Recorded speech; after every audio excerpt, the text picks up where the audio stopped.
ہم تجھ کو جلا دیں گے، اسلام پہ لبیک والے تن اپنا کٹا دیں گے، حرمت قرآن پر ہم سب ہیں قربان، ہم عظمت قرآن کے، ہم عظمت قرآن کے، ہم ویسٹ کو یہ بتانا چاہتے ہیں قرآن جلانے کی کوشش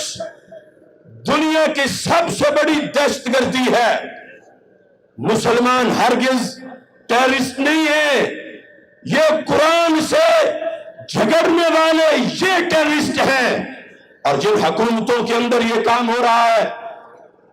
وہ دہشت گرد حکومتیں ہیں، اور ہماری حکومت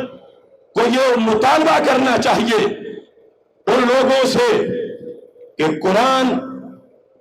صرف ایک کتاب ہی نہیں، اللہ کا کلام ہے، ختم نبوت کا معجزہ ہے، قیامت تک باطل کو سرنگو کرنے کی ایک پاور ہے، اور جلانے والوں کہاں کہاں سے جلاؤ گے یہ تو ہمارے سینوں میں محفوظ ہے۔ تاجدار ختم نبوت صلی اللہ علیہ وسلم کے غلام ہیں، ہمارے سینوں میں قرآن ہے، ہم کسی نااہل امت جیسے نہیں،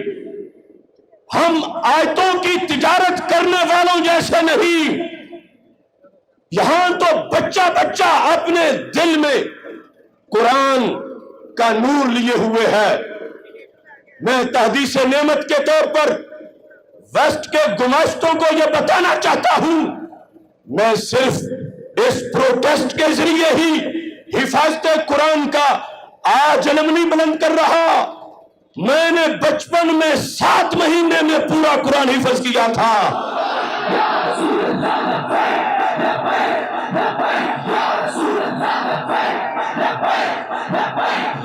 اور اللہ کا فضل ہے میں ہر سال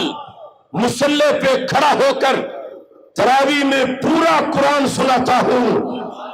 اور حفظ کے بعد میں نے اس قرآن کے علوم کے لیے غوطہ زن رہنے کے لیے 25 سال گزارے ہیں۔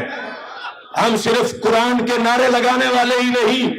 اگرچہ جو اس کا نعرہ لگائے اس کا بھی بیڑا پار ہو جاتا ہے، ہم قرآن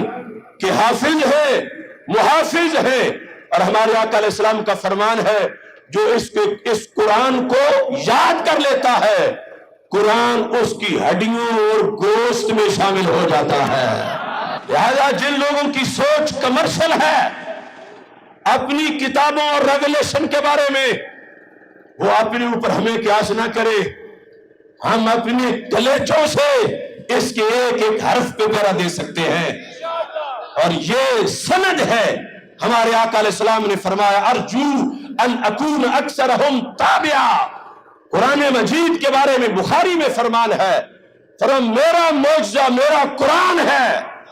جو ہمیشہ لوگوں کو میری طرف دھیان دلائے گا۔ فرمایا مجھے یقین ہے قیامت کے دن حضرت آدم علیہ السلام سے لے کر حضرت عیسیٰ علیہ السلام تک